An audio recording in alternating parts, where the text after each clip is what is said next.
Portland, Oregon is facing an imminent catastrophe, and there's a 1 in 3 chance it will happen within the next 50 years. You've heard of the big earthquake that's coming, but have you also heard that 90% of Oregon's fuel is concentrated in Portland? It will be one of the largest oil spills in history unless we address our current situation. Pressure has been building along the Cascadia Subduction Zone since 1700. Eventually, it will cause up to a magnitude 9 earthquake, which is 1,000 times stronger than a Mag 7. When the earthquake does happen, it will devastate the coast and be felt throughout the state. The damages will be particularly extreme in Portland, a city with many vulnerabilities. Oregon concentrates 90% of its fuel at the critical energy infrastructure hub along the Willamette River. The CEI hub's combined active storage capacity is the equivalent of 530 Olympic-sized swimming pools of gasoline, diesel, tar, propane, chlorine, and more. The entire state depends on it, from transportation to how we cook our food and heat our homes. Most of the tanks were built between 50 and 100 years ago, with nearly all falling short of the current seismic codes. In 2020, Multnomah County and the city of Portland commissioned a report on the effects of the earthquake. They found that of the 397 tanks currently in use, 1/3 will fail. At their worst, the tanks will release 193 million gallons of fuel. That's 17 times worse than the Exxon Valdez oil spill, except it will be in the middle of Portland. The CEI hub was built on dredged river soil. In an earthquake, the soil will act more like liquid than solid ground. This liquefaction will destabilize infrastructure, causing tipping, sparks, and ruptures. Some of the tanks carry chemicals that will escape as fumes, threatening nearby neighborhoods. Friction from free-floating lids will cause some tanks to catch fire. Others will collapse and explode, igniting Forest Park. Pipes will burst, and oil will cover the river. Most bridges will fall. Infrastructure will crumble. And emergency response teams won't have access to the hub. After 3 days of burning fuels and toxic smoke, 45% of the fuel will remain to be cleaned up by hazmat teams. In about a week, the oil will have damaged everything along the rivers between Portland and the coast. What sustains us will be gone. Oregon's economy will likely need decades to recover as the city rebuilds. But we still have time. We need to work together. Let's 1. Make a full-scale spill response plan. 2. Hold oil companies accountable to risk mitigation strategies. 3. Ask for federal oversight of the oil companies. 4. Support risk bonding so they pay for potential damages in advance. 5. Decrease our dependence on the tanks and reduce our future need for them. And 6. Consider relocating the tanks that we have left. Finally, let's envision our ideal reality and create it together. We can still stop the spill.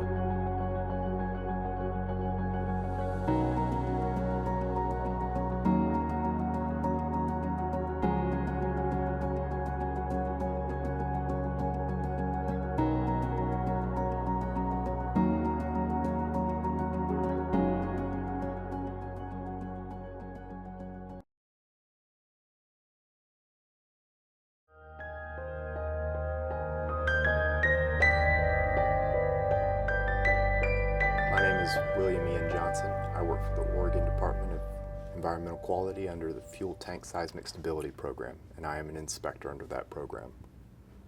SB 1567 was passed back in September of 2023. What the bill was trying to address is the vulnerability of having the majority of Oregon's fuel centrally located with a seismic hazard background, and how we could prevent further damage or fires from a seismic event. SB 1567 includes the seismic resiliency for bulk fuel oil facilities, as well as the Department of Energy's tasking for energy security plan. Under the adopted rules, facilities will develop plans that include actions to protect public health, life safety, and environmental safety within the facility and in areas adjacent to the facility, communities that may be affected as well. The facility has 2 ways that they can come within compliance, and that is to retrofit and build all new structures to ASC 7 for the most stringent of seismic codes, or they can opt to take the mouse approach, maximum allowable uncontained spill outside of secondary containment. And in short, what that means is a spill of 42 gallons per tank that reaches outside of secondary containment. Secondary containment is usually found within pits or berms outside of a tank farm to ensure if we had a catastrophic failure of tanks that that oil would stay within the prescribed containment zone. Common strategies include reinforcement of their berms so then that way they can meet their mouse. Another strategy is while they are assessing all their piping and tanks that they ensure that those fuel systems are adequately resilient to a seismic shock load, and that's why the ASC 7 code matters. We don't outline those strategies because we didn't want to force a facility's hands on how they do it, as long as they do it in accordance with those two key objectives. The maturity of the whole program, while they will be conducting their mitigation strategies, has 1, 3, and 5-year markers, but the whole total maturity of a facility to come within compliance can be as up to 10 years. A lot of people here in Oregon will usually ask this question of, oh, are we following California? The reality is that Oregon is actually above and beyond. Our seismic code is the most stringent that is out there right now. I like this program because it's taking to task with this with a preventative measure instead of a responsive measure. And like they say, an ounce of prevention is worth a pound of response. And this is actually a very smart initiative to go ahead and try and shore up the vulnerability of where Oregon and its fuel sits along with its background seismic hazards.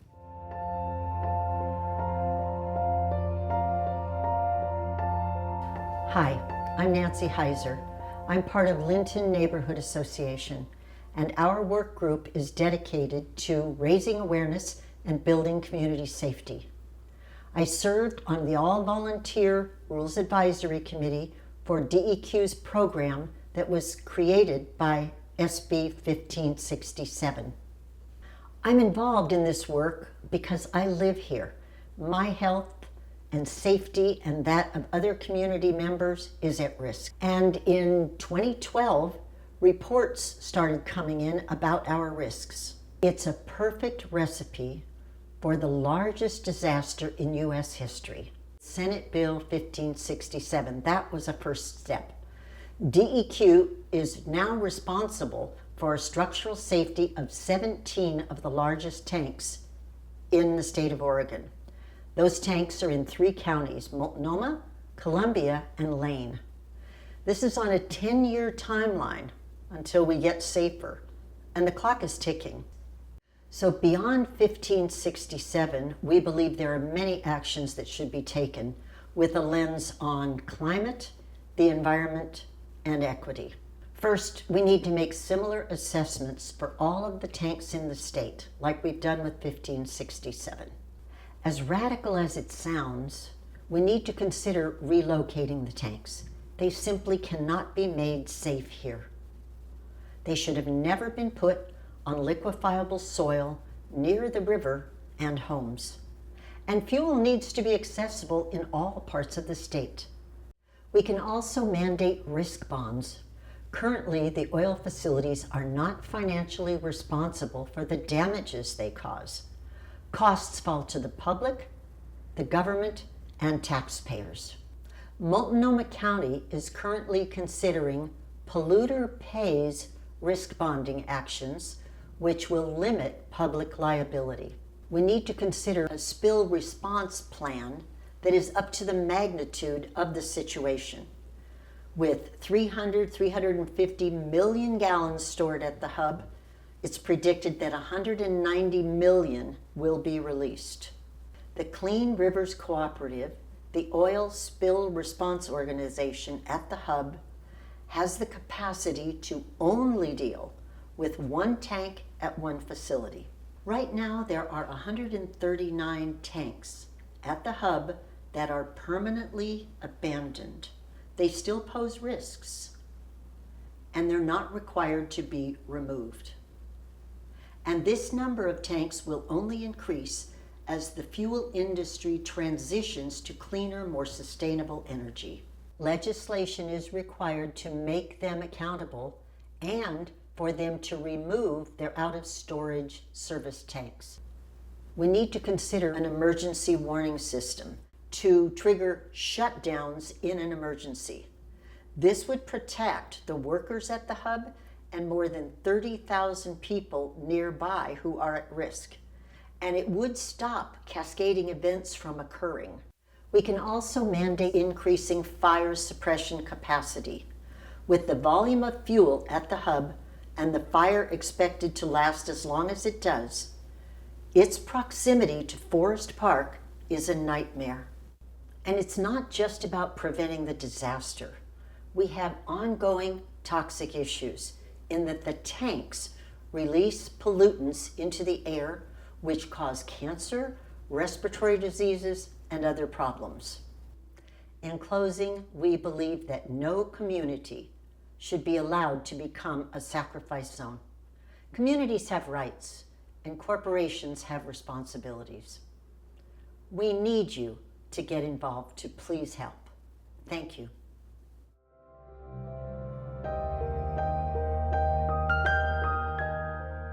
My name is Taryn Oakley. I teach at Portland Community College, and I'm here today to talk about the Ready Bag project. It's called the PCC Ready Bag and Community Resilience Project. And we got some funds to put together, or have some students plan and put together some earthquake preparedness bags, disaster preparedness bags, that we gave out free to PCC students at several events that we held on our campuses. My name is Carrie Cantrell. I participated in the Go Bag Ready project in Taryn Oakley's environmental science class.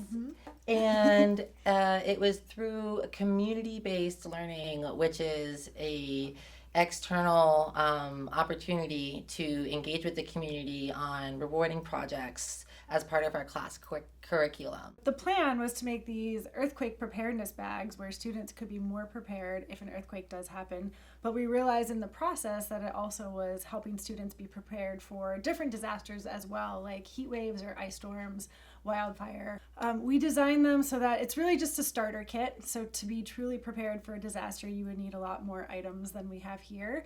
But they're meant to be small, so you could keep it with you on your person, you could keep it in your car, you could keep it in your house, and travel with you if you go on a trip. You could bring your Ready Bag with you as well. This was completely a student-led project, which is really cool. And so the first item is the Ready Bag itself.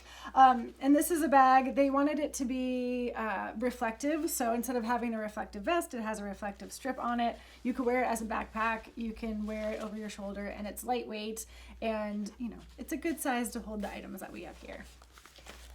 All right, next we have some basic first aid supplies. We have some latex-free gloves, latex-free bandages, and some gauze, so you could take care of basic cuts and scrapes at home easily. This is my favorite item in the bag. This is a water straw, which allows you to drink. It'll basically filter water as you're drinking it, so you could drink out of an unclean water source and have drinkable water. This will be important if there is a large earthquake. Our utility pipes will shut down. You won't have water coming out of your faucets, and hopefully you have water at home. You should have a gallon of water per person per day for a couple weeks, which is a lot of water. So if you don't have enough water stored, you could use your water straw, or if you're traveling in on your bike, in the car, and you have this water straw, it would allow you to drink water out of other sources that are not potable. One place that a lot of people don't realize there's a lot of gallons of water in their house is the water heater.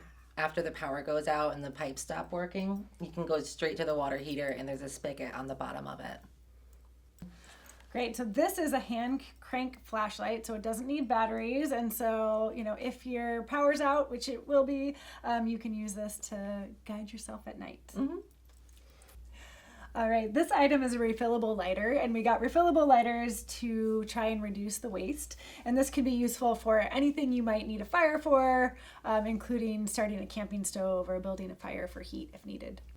They're refillable right here at the bottom. You have to buy a butane canister, which they have at a lot of convenience stores. So next we have a bike map of Portland. So if there is a 9.0 earthquake, we are not going to have internet service, and so you might need a map to get where you're going. So this is a bike map of Portland, and it will allow you to find your way without your phone. Next, we have an emergency whistle, and this is if you are in need of help, maybe you are not able to move at the time, you need some assistance. The whistle is one way that you can get someone's attention. And this tiny pocket mirror can be used for signaling, so same thing, if you need to get someone's attention, it's a quick tool you can grab.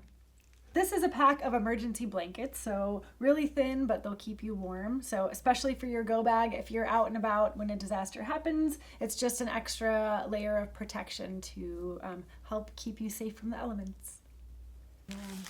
The last one.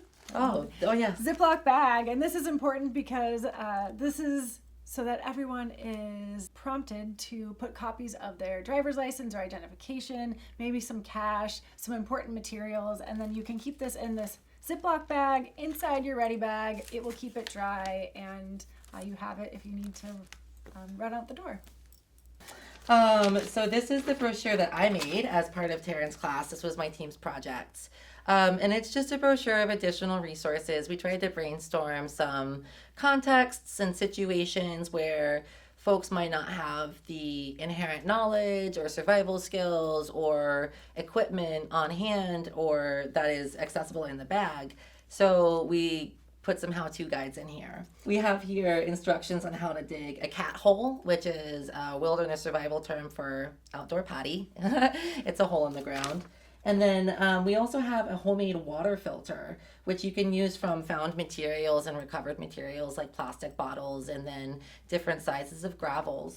And then we also have information sources about how to get in touch with community resources that will be an important survival resource in the event of a disaster, because as Taryn mentioned, communication channels are most likely going to be down, and so mutual aid and really looking out for each other is going to be the biggest chance of survival.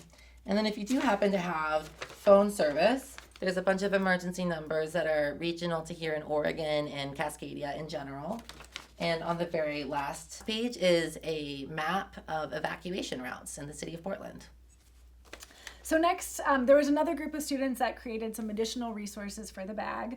The first is a Ready Bag family plan, so you can be prepared. Make sure your family all knows where to meet in case there is a disaster. Say your kids are at school, your partner's somewhere else, maybe you work across a bridge. Where are you going to meet?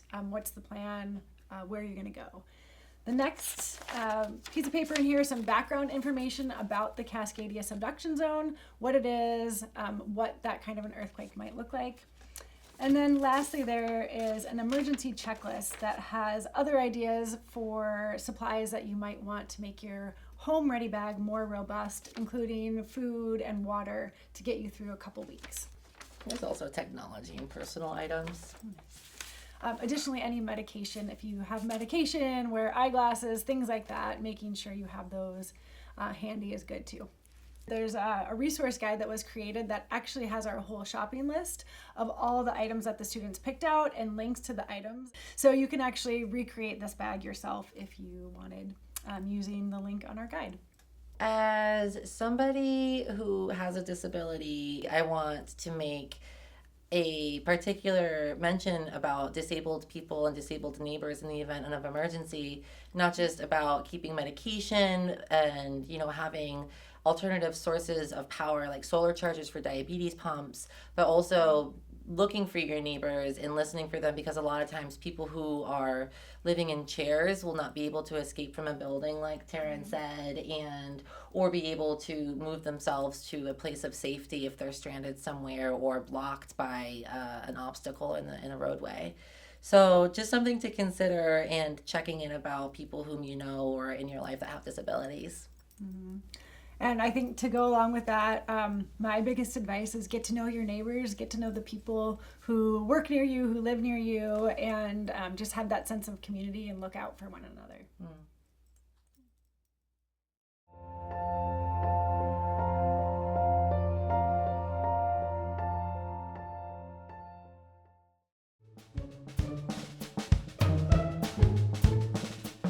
We've done a lot of research about disaster resilience, and resilience in this way is defined as your ability to withstand and recover from a disaster or any negative impact to your normal routine life.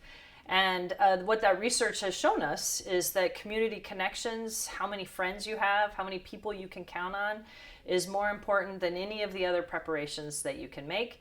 Certainly, getting together with your loved ones, having a plan about how you would reunite after any kind of disaster, and talking about the things that you want to be able to do during a disaster will help you consider where you are now and where you want to be during a disaster.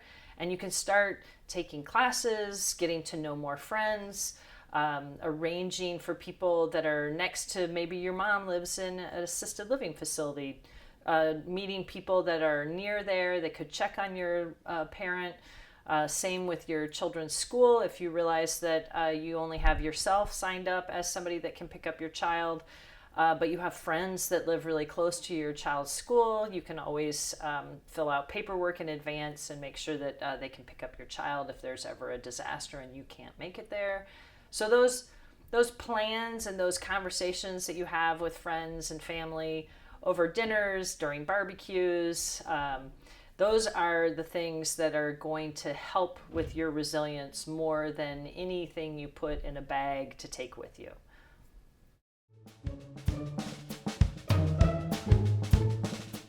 Before you can plan out where you're going to meet, it's going to be important for you to figure out what kind of hazards are in your area, whether that is a hazardous material hazard or a landslide or a wildfire. You can go on to websites in Oregon and look up your address, your child's school address, your parents' addresses, your work address, and you can figure out what hazards are in between all of you and your loved ones. And then you can start navigating your path to what you want to do about those different hazards. And then once you do that, you can start taking some classes and move towards feeling more comfortable and secure about your preparations. I would be cautious about just putting together a kit. Kits aren't going to get you as close to preparedness and resilience as getting to know your friends and neighbors. Both of those things have value, but making friends, research has demonstrated, are really what makes the difference after a disaster. I know we call police and fire our first responders. And really, the first responders after a disaster are going to be your neighbors or your colleagues at work or the people sitting next to you in church or the people on the baseball field if you're recreating when disaster strikes. Those people that you know well, whether or not they have medical training, whether or not they have tools or kits in their car, if you have a wide network of friends when disaster strikes, those people become your first responders.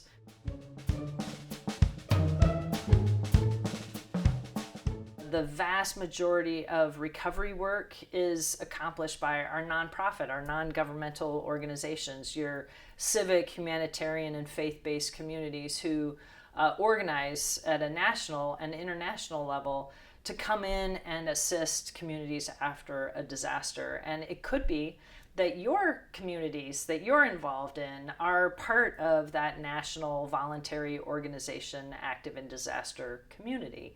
And so you may have an organization that you already belong to that is maybe doing drywall after a disaster or helping muck out a house after a flood. So our non-governmental, nonprofit organizations, community-based organizations, do a lot of work after a disaster. So if you want to engage in a different way with the communities that you're already involved in and ask some questions about what their plans are after a disaster, And you may just find that you have access to training and being part of a team that's already preparing for a disaster.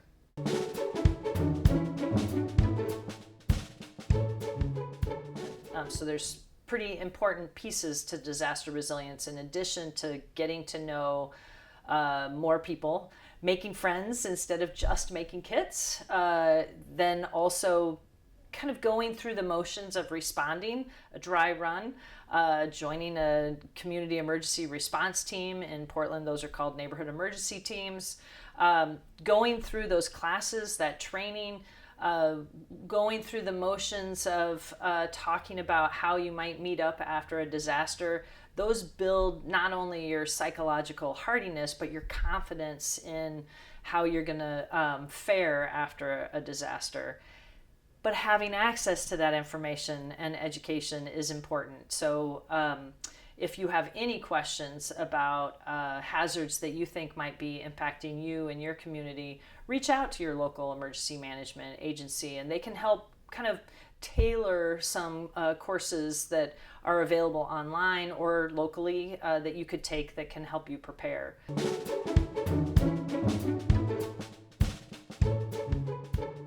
Certainly, emergency management agencies at counties have pretty robust emergency preparedness and resilience web pages with lists. We also have the publicalerts.org website that lists all hazards. It has messages in multiple languages, lots of links to printable resources on the publicalerts.org website. The State Office of Emergency Management also has information, and those websites also have trainings that are available. The nice thing is FEMA also has a lot of short videos and classes you can take online if you want to, say, help organize volunteers during a disaster. There's spontaneous volunteer management courses. There's so much to do during and after a disaster that regardless of what you're passionate about, you can find something that you will be able to contribute during a disaster. And we certainly have learned that when you are helping, it is helping you.